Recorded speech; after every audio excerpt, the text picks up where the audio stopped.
Hey guys, happy Gina Graham here. We're going on a texture adventure. I love texture. I love to tuck it into my paintings. And it is a surprising thing in art. If you really concentrate on putting extra little tidbits in your painting or your picture, it is just so much better, and people don't even know why they like your painting so much more. It's a little trick. So we're going to talk about texture today, and I'm going to show you an illustrator that I love. Her last name is Ipcar, and she's an illustrator from Maine. She did children's books that I grew up on and I loved. She did art well into her 90s, and so I want to introduce you to her too, because you might not know of her. So let's talk about texture.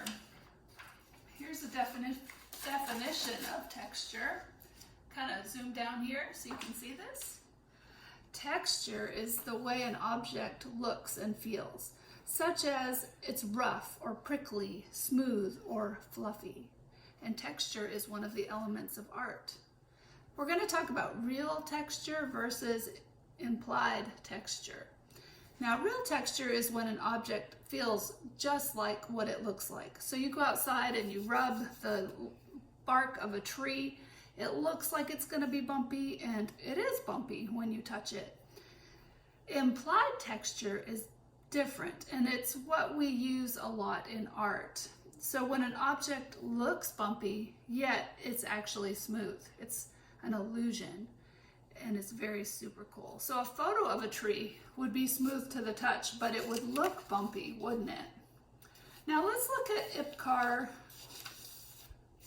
as an illustrator here. And let's see where the implied texture is in her work. Now her first name is Dahlov. I think I said that right, I'm not sure. There is a wonderful documentary about her on PBS, and I will attach it to this video. I think you're going to really love it. So the implied texture of this picture, doesn't it look like if you touched those leaves or those pine needles that it would prick your finger? This little quail down here, all the little dots and lines make it look more interesting, doesn't it? The little lumpy bumps there on the side of the fox makes his fur look more interesting. Look at this loon. The shapes that Ipcar put into her loon makes that such an intriguing image. And the roughness on the water is gorgeous too. I love the colors that she uses. Color can make texture. Lines can make texture, shapes can make texture, shadow can make the implied texture. Look at this. It looks like she took a dry brush and did some neat white texture in here on this picture. And it makes your eye kind of flow through the image. Look at those little lines there as well. Now I'm going to turn this picture over. This is my favorite picture and print of hers. Isn't that gorgeous? I got that at the Museum of Art in Portland several years ago. And you could just get lost for days in all the detail and texture that she added to this wonderful picture. Zebra with a stripe texture. Little details like the moth, there's dots there. So there's also dots up in here, and dots here, different dots here. And it just is a way to make the whole composition feel like it fits together like a puzzle. Gorgeous, gorgeous, gorgeous. So what we're gonna do today is we're gonna do our own textures. You're gonna have this printable. You're going to cut out this spot. It will make a viewfinder for you. I've done that already. Now, you're going to flip it over. And I want you to look in magazines or books that you might have And you're going to look through the viewfinder and look at the close-up of the animals and look at the texture that is automatically in nature. See the lines in the wing and the circles and the different colors and the shadow?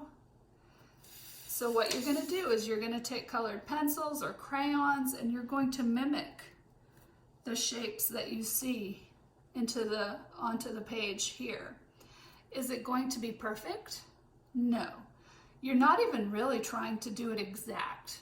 You're trying just to get a feel of the color and study the texture of the image in front of you.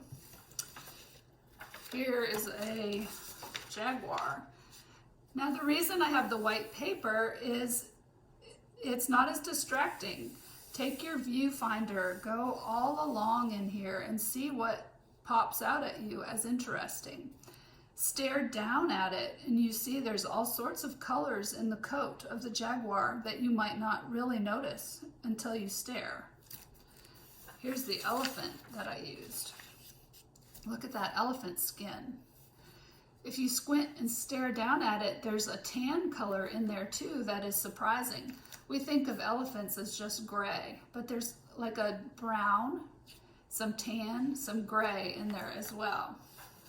So what I thought we would do is zebra stripes together before I say goodbye to you. All right, we're on a texture adventure. I've got my elephant, my jaguar, my Luna moth, and right here we'll put a zebra. Now, hopefully I have what I need because I've kind of tucked some things away. Okay, this is dark green. I want black. I got ready for my movie here and I moved a couple things, so I apologize. All right, so I'm going to take my viewfinder, find the image that I like.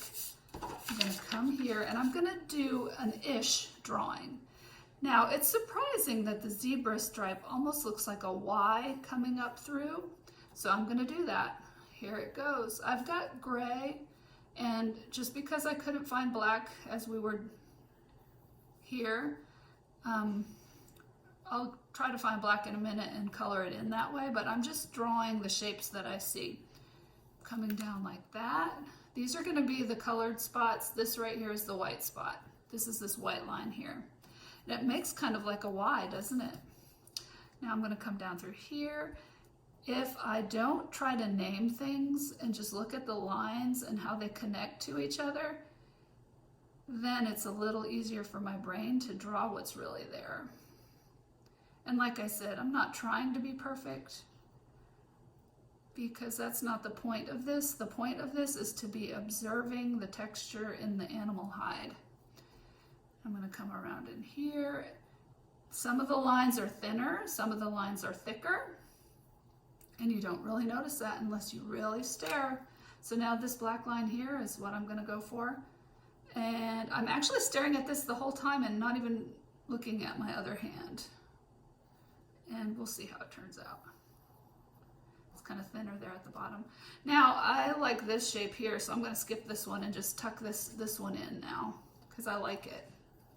So I just want you to be very reassured that you don't have to have it exactly like your picture in front of you. All right, and then this comes up this way, like that. Isn't that cool? Now what I'm going to do is squint down on this. There's black, but there's also some gray. There's off-white. There's some tan in there. So when I color it in, it's surprising that it's not just straight black and straight white, isn't it? There's a lot of variation there. Okay, I hope you enjoy this and really observe the beautiful texture in nature. I hope that you download this and do 4 different things for me and just relax with it and really enjoy the observation, the looking at things. That's the most important. Thank you for watching. Bye.